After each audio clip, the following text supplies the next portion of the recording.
In this guide, I'm going to show you how you can evolve cards here in Clash Royale. Before we do get into this guide, make sure to like the video and subscribe to the channel with all notifications on. It really does help with the channel and lets us know that you want more content like this. We'd greatly appreciate it, and if at any point that this guide you do have any questions, just ask them down in the comment section below and we can help you out further. I'm going to be doing my best to reply to every single comment down there.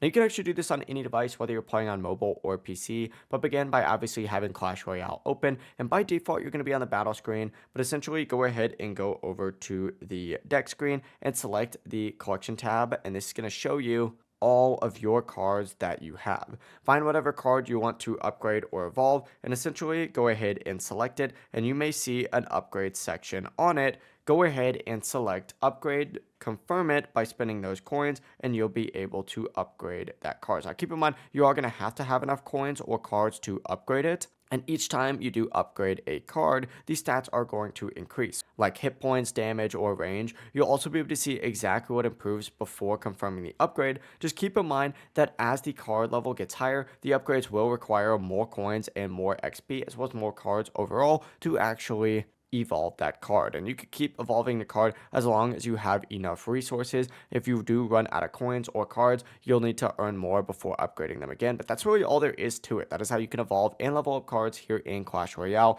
If this guide did help you out, make sure to like the video and subscribe to the channel with all notifications on. It really does help the channel and lets us know that you want more content like this. We'd greatly appreciate it, and if at any point that this guide you did have any questions, just ask them down in the comment section below and we can help you out further. Have a great rest of your day though. Peace.